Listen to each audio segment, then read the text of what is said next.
Hola a todos, les saluda de nuevo el doctor Jairo Cerrato.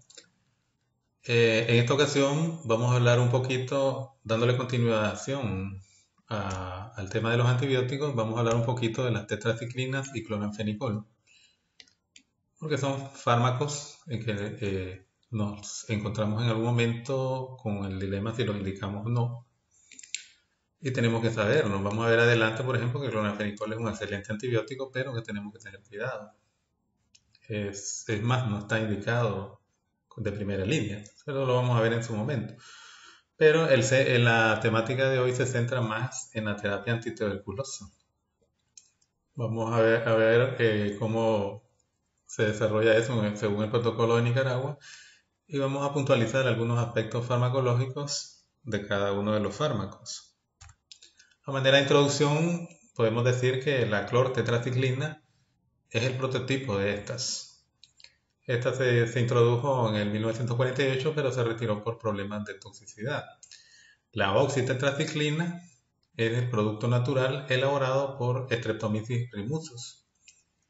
La tetraciclina entonces es un derivado semisintético de la clortetraciclina, ¿verdad? A menudo nos encontramos con estos productos o estos fármacos en la calle, los podemos encontrar en todos lugares y hay que saber qué cosa es la tetraciclina, a qué grupo pertenece, cuándo se puede indicar y cuándo no. De ahí la importancia de este espacio.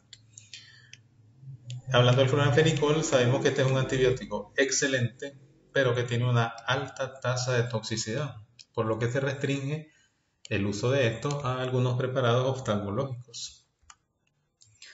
Tetraciclina en general abarca lo que es la tetraciclina, la oxitetraciclina, que lo vemos en los ungüentos oftálmicos como la terramicina.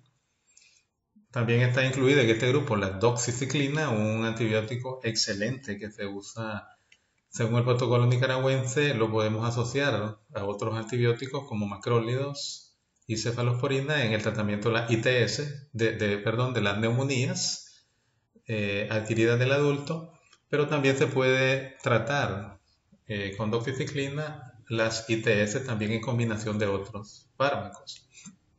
Y la minociclina que no la utilizamos en Nicaragua o no se acostumbra pues tratar a usarla mucho. En cuanto al mecanismo de acción de las tetraciclinas en su conjunto, sabemos que estas tienen un efecto bacteriostático. Sabemos desde la clase anterior que el efecto bacteriostático es aquel que inhibe reversiblemente ya sea la síntesis parebacteriana o la síntesis de proteína. En este caso, las tetraciclinas lo subrayan, lo recuerdan para la hora del examen, que las tetraciclinas, su efecto va a ser bacteriostático porque inhibe reversiblemente la síntesis de proteína bacteriana. Entonces no va a haber los agregados polipeptídicos, la cadena polipeptídica se ve acortada y no va a haber formación de proteína. ¿Cuál es el espectro de acción? Amplio. Va a actuar sobre coco gran positivo, sobre coco gran negativo y de esa manera va a ser efectivo o van a ser efectivos para tratar algunas infecciones por Mycoplasma pneumonia, clamidia, como les decía antes, el protocolo nicaragüense del Ministerio de Salud de Nicaragua, en el capítulo de ITS usa o indica la doxiciclina, por ejemplo, porque es excelente para eliminar clamidia. También es importante saber que es activa contra riqueza y Vibrio cólera. El Vibrio cólera atacó Nicaragua en su momento en el pasado y entonces esa es una buena alternativa para tratar el Vibrio cólera. En el acné, los dermatólogos aún indican tetraciclina porque es excelente y la literatura dice que, o refiere que se puede indicar para el tratamiento del Helicobacter pylori, una bacteria gran negativa que afecta la mucosa gástrica, pero actualmente esto tiene bastante resistencia y se utilizan otras opciones. Lo vamos a ir viendo en su momento. Es importante saber que las tetraciclinas en general se inactivan con productos lácteos, con antiácidos y preparados de hierro. Eso es importante porque en el momento del abordaje farmacológico del paciente se le indican qué alimentos o qué bebidas puede o no puede tomar porque va a interferir en el metabolismo del antibiótico. Además, provoca alteraciones del esmalte de los dientes y crecimiento en niños y niñas. Eso es importante saberlo porque lo dice el protocolo del Ministerio de Salud, no indicar tetraciclinas en niños menores de 8 años. ¿Por qué? Porque interfiere con el crecimiento de estos. Se puede presentar reacciones de fotosensibilidad. ¿Qué cosa es eso? Es cuando el paciente está tomando alguna de las tetraciclinas, se pone al sol y va a desarrollar una dermatitis, un eritema, un ardor de la piel, que es secundario a la ingesta de estas y a la exposición a la luz solar. Es importante recordar que disminuye la eficacia de los anticonceptivos orales, de ahí que si está manejando una paciente embarazada, una paciente que está en planificación familiar e indican tetraciclinas, entonces ya sabemos que va a interferir con el metabolismo de esto y por ende va a obtenerse o va a producirse un embarazo no deseado. Entonces hay que tener cuidado con ese. Hablando del clonanfenicol, es importante saber que el mecanismo de acción inhibe de manera reversible la síntesis proteica, deteniendo la formación peptídica por bloques de transpeptidación. ¿Qué es eso? Sencillamente, no se forman las cadenas polipeptídicas y ustedes ya saben por bioquímica estructural de que es necesario una cadena de polipéptidos para que se forme al final una proteína. Entonces, si se corta la cadena, no va a haber proteína y obviamente la bacteria se ve inactiva. Pero el efecto es bacteriostático. Entonces, van haciendo su cuadrito de qué antibióticos tienen efecto bactericida y qué antibióticos tienen efecto bacteriostático. Eso es importante. Aunque se dice que es bactericida para algunas cepas sensibles como Haemophilus influenza, Streptococcus pneumoniae y Neisseria meningitidis. De ahí que vamos a ver adelante que tiene algunos usos muy limitados como segunda opción en dependencia de la afectación. Es importante saber que el clonafenicol es activo por vía oral, penetra el líquido cefalorraquídeo, de ahí que es de suma importancia conocer eso porque puede utilizarse en algunos tipos de meningitis, ¿verdad? Como meningitis por meningococo. Pero vamos a ver después que no es tan buena el usar clonafenicol. También se sabe que es metabolizado por la acetilglucuroniltransferasa. Entonces, sabiendo eso, analizamos de inmediato que el metabolismo del clonafenicol es hepático. Por tanto, si el paciente tiene alguna enfermedad hepática, entonces la toxicidad se va a duplicar. Entonces, es necesario saber que el metabolismo es hepático. Se desarrolla resistencia por la enzima acetiltransferasa. Esta enzima acetila el fármaco a un derivado inactivo. Entonces, de ahí que se desarrolla algún cierto grado de resistencia. Es importante saber, por eso se los pongo en negrilla, las reacciones adversas medicamentosas. Porque es tanta su toxicidad que mejor no se indica. Se deja como una última opción en algunos tipos de infecciones, pero su alta toxicidad neurológica, hematológica, y en el caso de recién nacido, el síndrome de Gris, lo hacen que se contraindique la mayoría de veces. Entonces tenemos que para las toxicidades neurológicas, ahí se dan neuritis óptica, neuritis periférica, crisis convulsiva, hasta el coma y la muerte. Pero también puede haber toxicidad hematológica, lo que va a deprimir la médula ósea. Al estar deprimida la médula ósea no hay producción de las series rojas, blancas ni plaquetas. Por tanto, el paciente sufre de una pancitopenia, o sea que no va a tener ninguna de las series y por tanto va a tener una anemia terrible, va a tener hemorragia por falta de plaquetas y no va a producir glóbulos blancos, entonces sus defensas no van a estar bien, ¿no? Y hablando del síndrome de Gris del recién nacido, en algún momento van a rotar pediatría y eso se lo van a preguntar siempre, aunque sabemos que cloranfenicol no lo indicamos comúnmente, pero tenemos que saber que el síndrome de Gris del recién nacido está bien documentado y que debemos de saberlo. ¿Por qué se da eso? Porque hay una acumulación de cloranfenicol activo en vista de que el recién nacido no puede eliminarlo. Allí lo que pasa es que la capacidad del del recién nacido para metabolizarlo y excretarlo no está del todo bien. La capacidad biotransformante del feto va en aumento a lo largo de la vida intrauterina. En el momento del nacimiento, esta capacidad todavía es inferior a la del adulto y mayor aún si se trata de un bebé prematuro. Entonces ahí va a haber un déficit enzimático de la glucuroniltransferasa, lo cual va a producir o va a provocar este tipo de toxicidad. Esto se va a caracterizar por una cianosis en los lechos unguiales, en los labios, se va a ver moradito el niño, va a conducir hasta una depresión respiratoria, arritmias, incluso la muerte, ¿verdad? Porque se desarrollan una serie de cascadas metabólicas, como la acidosis metabólica, por ejemplo, y termina por la muerte del bebé. ¿Cuándo se va a indicar? Se lo pongo ahí de primero. No constituye una alternativa de elección. Eso es importante saber. O sea, el hecho de que no se use no significa que no lo debamos de conocer el producto, ¿verdad? El cloranfenicol es excelente, pero decimos no constituye una alternativa de elección. Va a ser una alternativa en casos de meningitis bacteriana, de infección por anaerobio y una serie de infecciones, ¿verdad? Como lo es la Neisseria meningitidis, decíamos más arriba. Pero es importante saberlo, pues que no es una alternativa de elección. Ahora hablemos ya de lo que nos interesa bastante, establecer el abordaje farmacológico de la tuberculosis. La tuberculosis es un problema real, un problema con que nos encontramos todos los días, sobre todo en atención primaria, y por eso es importante manejar bien este tema desde el nivel de ustedes, porque es el médico de atención primaria el que se topa, el que se encuentra primero con un paciente de tuberculosis mal sospechado en la mayoría de las veces, y entonces el paciente con tuberculosis anda diseminando la enfermedad, anda esparciendo bacilo y por tanto pues produciendo o desarrollando infección en otros pacientes.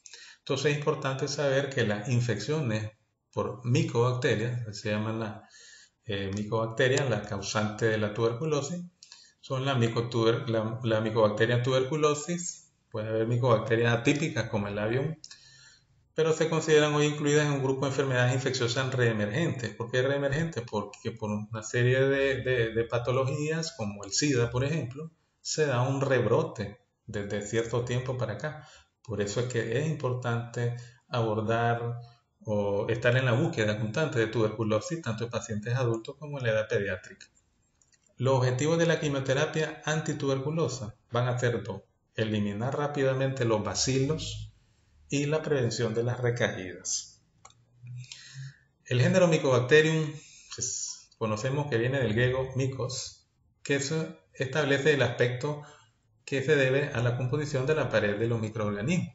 Estos van a estar compuestos por unos ácidos micólicos, por eso se denomina el Mycobacterium tuberculosis, porque los ácidos micólicos confieren una capa gruesa a la bacteria que la hace que la hace resistente a algunos antibióticos, ¿no? También tiene una bomba de salida de la membrana bacteriana. Eso la hace también algunas veces resistente a algún antibiótico, y tiene la propensión que tienen algunos bacilos de esconderse en el interior de las células del enfermo. Todas esas características le confieren al germen la propiedad de enmascararse, de evitar el efecto de algunos fármacos.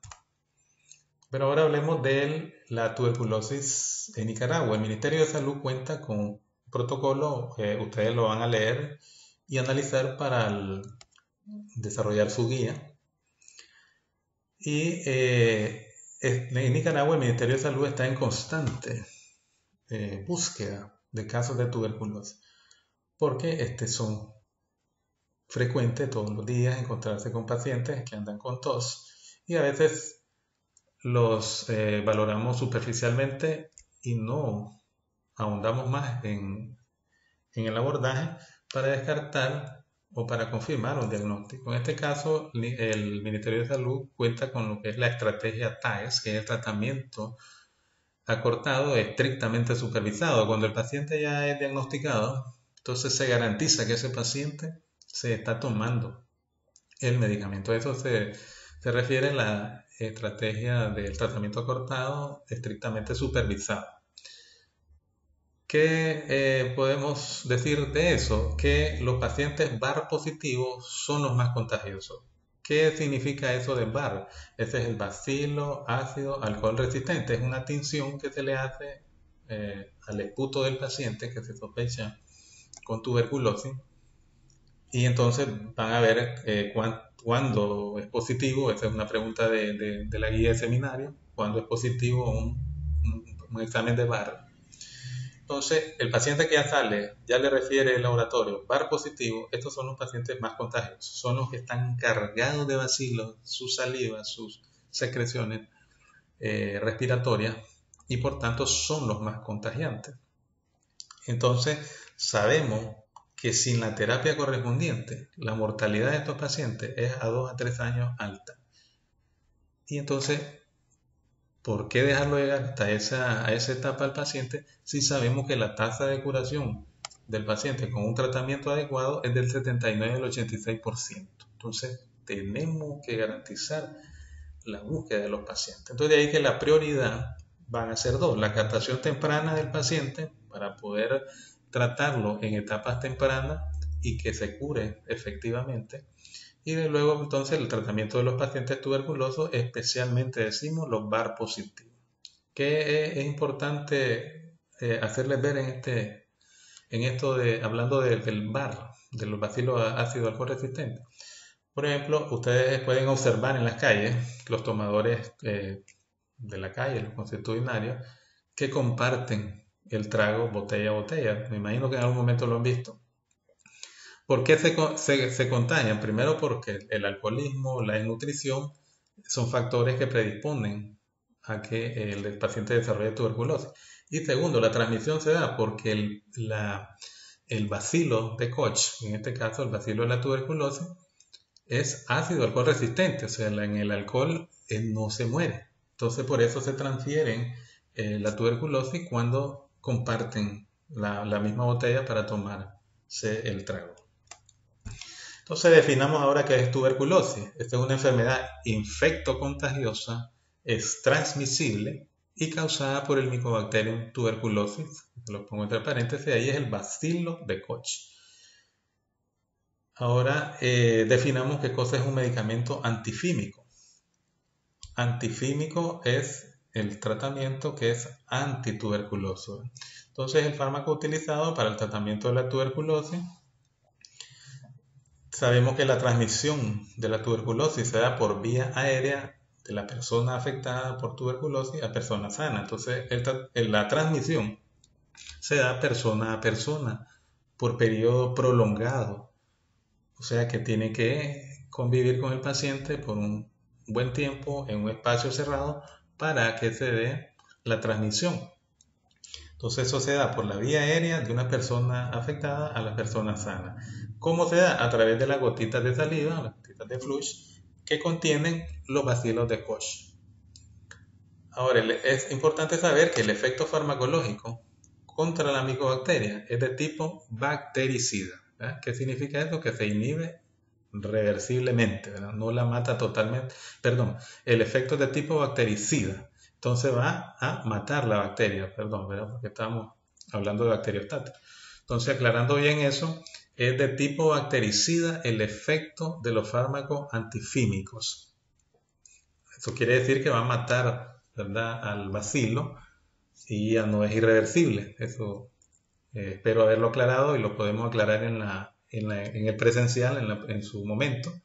Que le quede claro, ¿verdad?, que el fármaco antituberculoso, el fármaco antifímico, su acción es de tipo bactericida, o sea que mata a la bacteria, ¿verdad? No es reversible, es irreversible. La frecuencia con que se da la multiplicación y la intensidad de la infección va a ir en dependencia de la concentración de oxígeno, así como del pH del medio. Por eso es que se da que la mayor frecuencia de tuberculosis es pulmonar, porque el bacilo de Koch se multiplica, se desarrolla en medios aerobios. Por eso busca los ápices pulmonares, porque ahí es donde hay más oxígeno. Entonces, ella es una bacteria aerobia, necesita oxígeno para su multiplicación, para su replicación, y por eso es que busca las partes más altas de los pulmones. Se necesita, es importante saber lo que es la transmisión, se necesita exposición prolongada para contagiarse. Entonces no es con un contacto casual de hoy, se necesita una exposición prolongada para contagiarse, es decir, los familiares, los que conviven con el paciente son los que están en riesgo de contagiarse. El hacinamiento y la poca ventilación va a favorecer el contagio. Ya sabemos que el hacinamiento son muchas personas viviendo en una casa pequeña. Muchos definen el hacinamiento por el número de personas entre los cuartos para dormir. Y eso hace o define el hacinamiento como muchas personas, por ejemplo, durmiendo en un solo cuarto. Entonces eso favorece el contagio. Es importante saber que el 80% de los casos de tuberculosis es pulmonar, por lo que tenemos la bacteria aerobia, y que es importante saber que los VAR negativos o los que son positivos por cultivo son 10 veces menos infecciosos. ¿Qué significa eso? Que los VAR positivos, acuérdense, son los que tienen la mayor carga de bacilos y por tanto son los que salen positivos y son los más transmisibles, los más contagiosos. Ahora evaluemos cuáles son las formas graves de tuberculosis extrapulmonar. Y en ello tenemos dos, la tuberculosis miliar y la meningitis tuberculosa. De la tuberculosis miliar sabemos que es la forma severa, se disemina por vía linfohemática y esa se presenta más cuando hay una inmunidad celular inadecuada. Estamos hablando de enfermedades que tienen o pacientes que tienen el sistema inmunológico deprimido, pacientes diabéticos, pacientes en edades extremas, etcétera, desnutridos, alcohólicos, etcétera, que tienen su inmunidad celular inadecuada. ¿Cómo se va a caracterizar? Por fiebre, pérdida de peso, linfadenopatías, eso es importante remarcarlo. Siempre que tengan de frente a un paciente que mediante el examen físico o ya sea por su motivo de consulta se descubre que hay una linfadenopatía, siempre pongan como primera patología a descartar la tuberculosis, porque hay otras formas de tuberculosis, ¿verdad? Y además que las linfadenopatías en algún momento pueden traducir algún granuloma, alguna reacción granulomatosa que se está dando con el sistema inmune y es necesario abordarlo. Entonces las linfadenopatías son los ganglios, me imagino que ustedes conocen ese término, los ganglios que salen en el cuello, en otras áreas, y que siempre hay que investigarla. Esplenomegalia se puede presentar con este paciente en tuberculosis miliar. La esplenomegalia es el agrandamiento del vaso. Y ahí establezco que la PPD, la proteína de purificación derivada de purificación, la PPD, casi siempre es negativa. En el seminario, ahí establezco una cápita, una pregunta donde se hace ver qué cosa es la PPD, cómo se interpreta. Entonces por eso no abordamos tanto ahorita. Y importante que la tuberculosis miliar, su diagnóstico es radiológico y de fondo de ojo. Pues en su momento que estén en el hospital van a tener la oportunidad de abordar eso. Es importante saber en cuanto a la meningitis tuberculosa, que es la forma más grave, lo subrayan. La forma más grave es la meningitis tuberculosa. Esta viaja por vía hemática y puede ser por siembra miliar, o sea que una miliar puede desarrollar una meningitis tuberculosa en caso precoz, o bien por fistulización de un granuloma. Fístula es de que hay una comunicación entre un proceso infeccioso y una cavidad, y entonces se puede dar una fistulización desde un granuloma. Y se puede dar siembra hemática tardía también a partir de un foco reactivado. Es importante conocer que la BCG, la vacuna, el bacilo de Cal y Guerin, que es la que se nos pone a todos cuando en el momento que nacemos. Entonces es importante saber que la BCG protege de esta forma de tuberculosis. No protege contra todas las formas, pero protege al menos contra la forma más grave que es la meningitis tuberculosa. Eso lo subraya. ¿Cómo se va a manifestar esta patología? Como decaimiento, apatía, toma del estado general, fiebre, pero llega hasta lo que es el síndrome meningio, ¿verdad? Con convulsiones y una serie de manifestaciones neurológicas. Ahora hablemos de los fármacos antifímicos. El protocolo de Nicaragua habla de que hay primera línea y segunda línea, como la mayoría de literatura lo establece. E incluimos en la primera línea a la isoniazida, piracinamida, etambutol, rifampicina y streptomicina. En los de segunda línea, ahí le puse para MDR, eso significa multidrogoresistente. Eso es pregunta de examen. ¿Cuánto indicamos los fármacos de segunda línea?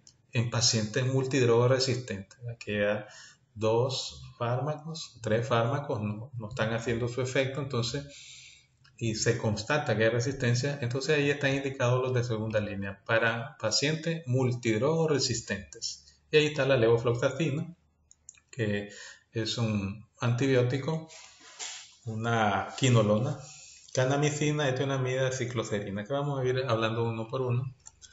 Pero ahora hablemos de la isoniazida. Esa es la 5 miligramos por kilo es la dosis usual. Y se dice que la isoniazida es un profármaco que requiere de la activación para que ésta actúe sobre la micobacteria. Entonces, ¿qué es lo que va a hacer la isoniazida? Inhibe la síntesis del ácido micólico. Acuérdense que de ahí viene su nombre, ¿no?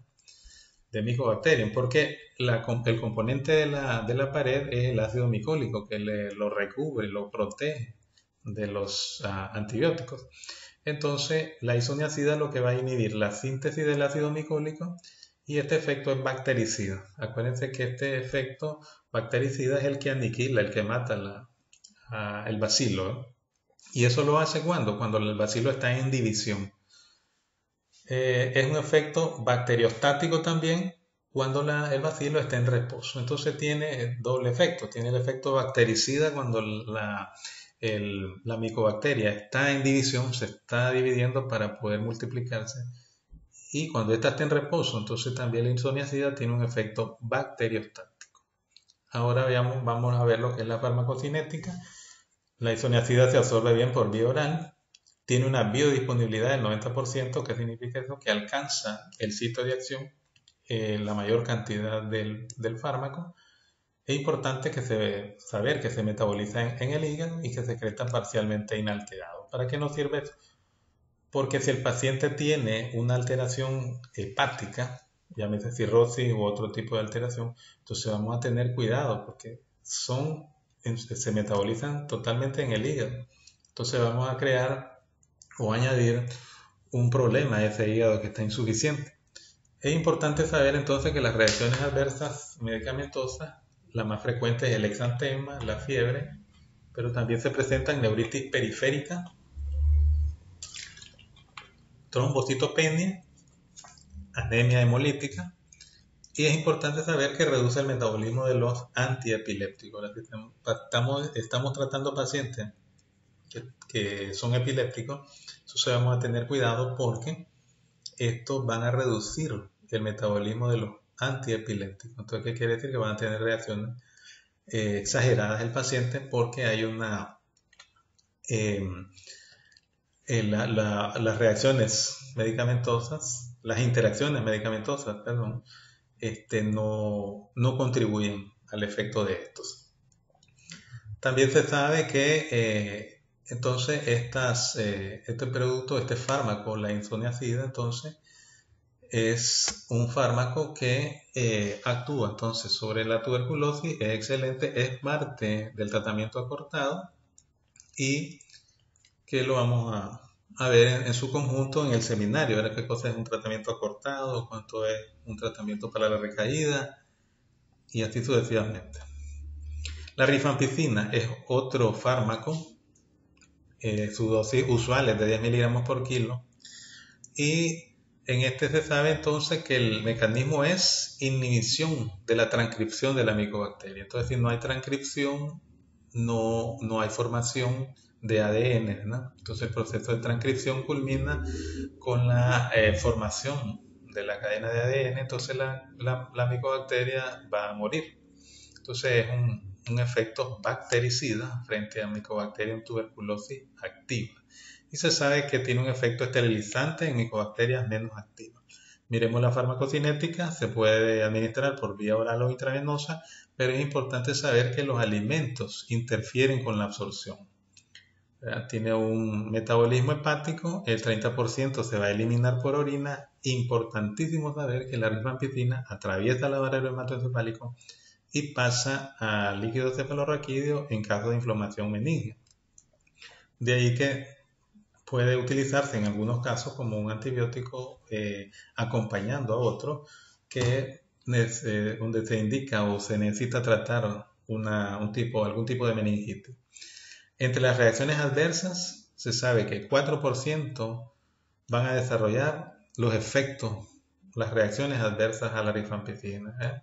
Y esto lo van a desarrollar los alcohólicos cuando hay alteración hepática, porque decíamos que es un metabolismo hepático. Cuando hay alteraciones gastrointestinales, alergia, entonces van a presentarse estas reacciones como manifestaciones gastrointestinales que las tienen casi todos. Pueden provocar alergia o alteraciones neurológicas. La piracinamida, su dosis es de 20 miligramos por kilo. Esta, en combinación con rifampicina, acorta el periodo. Entonces ahí es donde hablamos de tratamiento acortado. La piracinamida va a acompañar siempre el tratamiento acortado porque en combinación con rifampicina acorta el periodo de 1 año a 6 meses. Es importante saber que tiene efecto bactericida, o sea que va a destruir la micobacteria. ¿Cómo lo va a hacer? Inhibiendo la formación del ácido micólico. Se sabe que este es un profármaco que se activa por efecto de la piracinamidasa que está presente en la bacteria.